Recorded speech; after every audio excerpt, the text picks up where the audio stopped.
Welcome to another deep dive. This time we're going to be looking at the Gospel of John. And we've got some excerpts here from a Sabbath school lesson on John. And I got to say, there's some really fascinating stuff in here, even for those of us who, think we know the Bible pretty well. Yeah, you're in for a treat. John was really a master at connecting Jesus's actions and words back to Old Testament prophecy. And it's truly remarkable how he meticulously builds a case for Jesus as the Messiah, like Yeah. the fulfillment of centuries of anticipation. Yeah, what really struck me is how even people who, lived and breathed the scriptures sometimes just totally miss the point about Jesus. It makes you wonder if we're any less susceptible to that today. Absolutely. Yeah. We've got to stay open-minded as we explore this. Now, John really zeroes in on Jesus's miracles, not just as, amazing feats, but as compelling proof of his divine connection to God. Okay, so it wasn't just about the wow factor. What was he trying to get at with these miracles? Well, think about it. While miracles weren't unheard of in those days, the nature of Jesus's miracles was something else entirely. They weren't just random displays of power. Each one pointed directly to his messianic role. And that unique bond with God, that inseparable bond with God, John emphasized they were one. So they were like a deliberate message, not just a spectacle. Precisely. There's a great example of this in John 10:24-25. The religious leaders corner Jesus and flat out ask him, "Are you the Messiah?" Now, you'd think he'd just give him a straight answer, right? But instead, he points to his works, saying essentially, look, the evidence is right there in front of you. It's like they were so fixated on just hearing him say a specific word that they totally missed the proof right there in front of them. Do you think that happens to us sometimes? Like we get so stuck in our own way of thinking that we miss the obvious signs? It's definitely something to consider. You can all fall into that trap of holding on to preconceived notions, even when we're presented with really compelling evidence. Now, this actually ties into another crucial aspect of John's gospel, the way he emphasizes the authority of the Old Testament. Right. It wasn't just John saying this. I mean, Jesus himself constantly affirmed the scriptures. Like, just look at John 5:39, 40, 46, and 47. It's like he's practically begging them to go back and read what's already been written about him. Like, don't just take my word for it. Go check the source material. Exactly. And to really hammer this home, he takes an event from the Old Testament, the story of the bronze serpent in Numbers 21, and uses it to illustrate his own crucifixion.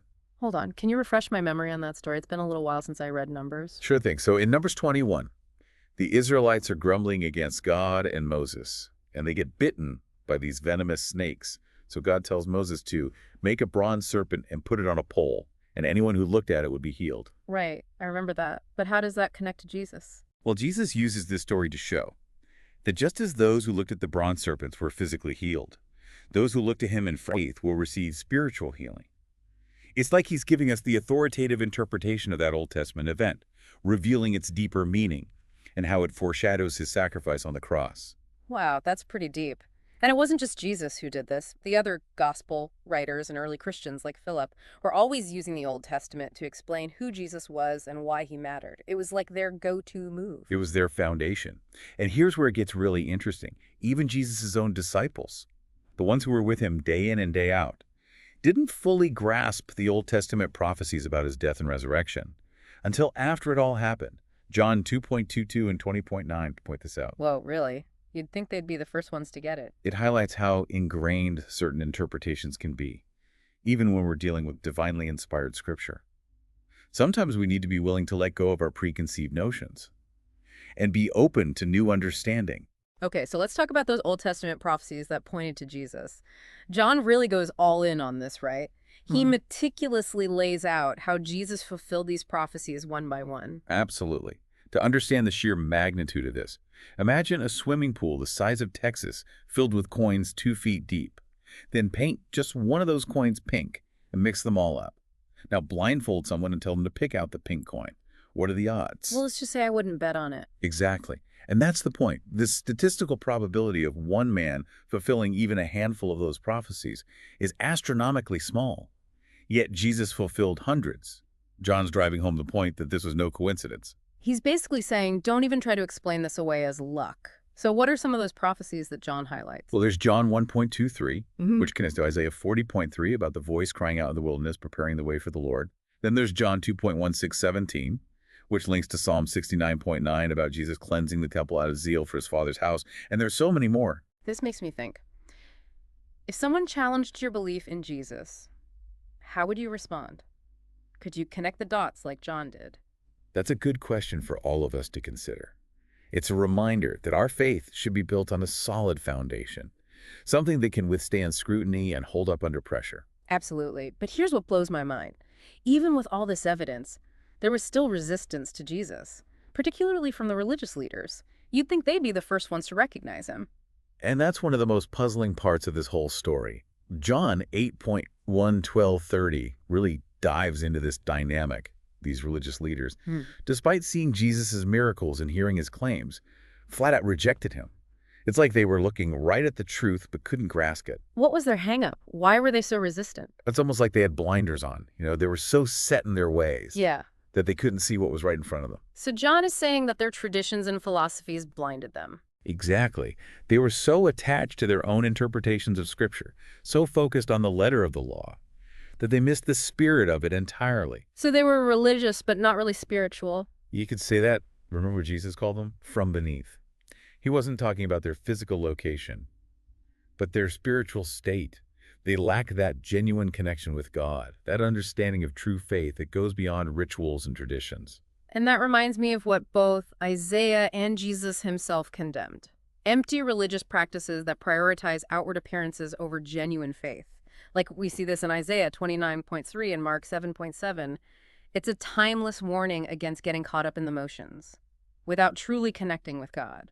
It's a powerful reminder for all of us. No matter our background or beliefs, it's easy to get comfortable in our routines and traditions, but we need to constantly check ourselves and make sure we're not missing the point. So even though these religious leaders were rejecting Jesus, were there others who were getting it? Absolutely. Despite their resistance, John tells us that many believed in him. John 8:30. Even amidst that spiritual blindness, there were those who recognized the truth and embraced it. That's encouraging. It's a reminder that God's truth can break through even the thickest walls of opposition. It speaks to the power of genuine faith and the importance of personal discernment.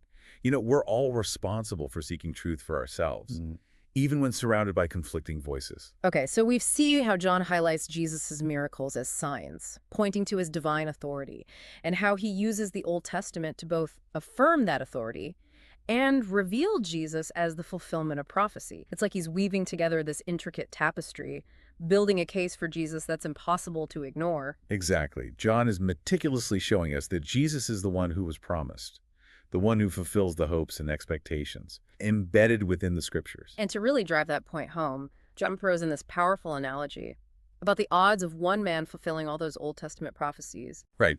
Remember the swimming pool full of coins the size of Texas? Finding that one pink coin represents how statistically impossible it would be for anyone to fulfill those prophecies by sheer chance. Yet Jesus did. It's mind-blowing. So John's basically saying, don't even try to explain this away as coincidence. It was intentional. It was God's plan all along. And he's not just making a general statement. He gets specific. He points to prophecy after prophecy that Jesus fulfilled, connecting the dots for us. Give us some examples. Which prophecies does he focus on? Well, he starts right off the bat in John 1.23, linking John the Baptist's role as the forerunner to Isaiah 40.3, where the prophet speaks of a voice crying out in the wilderness, preparing the way for the Lord. Then there's John 2.16-17, where Jesus cleanses the temple out of zeal for his Father's house, fulfilling Psalm 69.9. And there's so many more. John 7.38, for example, connects Jesus' words about rivers of living water flowing from those who believe in him to Jeremiah 2.13, where the prophet laments that the people have forsaken God, the source of living water. John 19.36 connects Jesus' unbroken bones on the cross to Numbers 9.12, which specifies that the Passover lamb's bones must not be broken. And he goes on and on. Wow, so he's not just cherry-picking a few vague prophecies. He's showing how Jesus fulfilled specific details across the entire Old Testament. It's like a treasure hunt of fulfilled prophecy. It's truly remarkable, and the beauty of it is that it invites us to explore these connections for ourselves. John's gospel is like a springboard for deeper study. This is making me think, if someone challenged my belief in Jesus, could I defend it as convincingly as John did? Could I connect the dots between the Old Testament prophecies and Jesus' life?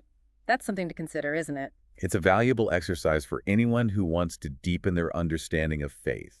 And it's not just about winning arguments. It's about truly grasping the richness and depth of God's plan and how Jesus fits into it all. Even though John presents this incredibly compelling case for Jesus, there were still people who resisted. Even after witnessing his miracles and hearing his teachings, it's like they just couldn't or wouldn't see the truth. And that brings us to another important point that John highlights: the potential for spiritual blindness, even when the truth is staring us right in the face. Okay, this is where it gets really interesting, right? Exactly.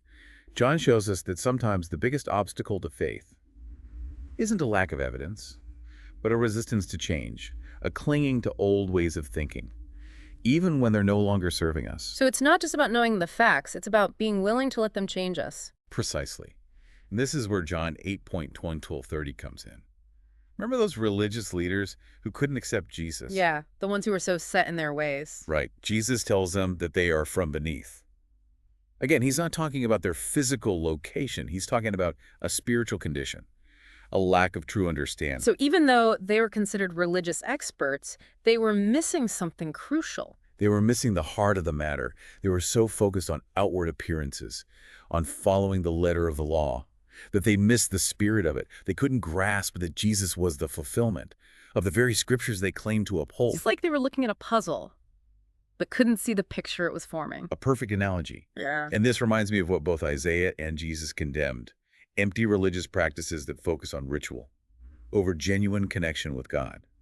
We see this in Isaiah 29:7, where the prophet criticizes those who honor God with their lips, but their hearts are far from him. And in Mark 7:7, Jesus calls out those who follow human traditions instead of God's command. It's a timeless warning, isn't it? We can all fall into the trap of going through the motions without really engaging our hearts and minds. It's a sobering thought, isn't it? It really is, that Yeah. we can be surrounded by truth and still miss it because our hearts aren't truly open. Yeah, it speaks to the importance of, you know, staying vigilant, constantly examining our own beliefs and motives. We have to ask ourselves, are we truly seeking truth, or are we just clinging to what's comfortable? So even with all this resistance and potential for spiritual blindness, there's still hope, right? I mean, John wouldn't have written this gospel if it was all doom and gloom. Absolutely. Despite the challenges, John reminds us that God's truth has a way of breaking through. Remember, even in the midst of that opposition from the religious leaders, John tells us that many believed in him. John 8:30. So even when some people's hearts are hardened, others are being touched and transformed. Exactly. It shows that God is always at work, Mhm. drawing people to himself, and it emphasizes the importance of individual discernment. We each have the responsibility to seek truth for ourselves, to listen to our hearts and let God guide us. This has been an incredible deep dive. John's gospel is so much more than just a historical account. It's a powerful testament to Jesus as the Messiah, the fulfillment of God's promises. And it's an invitation to go deeper, to explore the scriptures for ourselves, and discover the incredible connections between the Old and New Testaments. Yeah, John masterfully uses signs, scripture, and prophecy to build this undeniable case for Jesus. He's not just telling us what to believe, he's showing us why we should believe it. And he reminds us that true faith isn't just about intellectual assent. It's about a transformation of the heart, a willingness to let go of our preconceived notions and embrace the truth even when it challenges us. To wrap things up, I want to share a quote from Ellen White that really resonated with me. She wrote, "God does not hide truth. It is we who hide from it. God has given us abundant evidence. It is our own prejudice, our love of sin, that blinds our eyes to the light." Wow, that's powerful. It really challenges us to examine our own hearts and motivations, doesn't it? Absolutely. Are we truly open to receiving the treasure of the gospel? Or are we holding on to something that's preventing us from fully experiencing it? That's a question we should all ask ourselves. Mm-hmm. Are we willing to let go of our cherished traditions and beliefs if they're not aligned with God's truth? That's a great point to ponder as we go about our day. And remember, the journey of faith is ongoing. We're all constantly learning and growing. So keep seeking, keep questioning, and keep diving deep into the boundless depths of truth. Who knows what treasures you might uncover? And that's a wrap on our deep dive into the Gospel of John. We hope you've enjoyed the journey.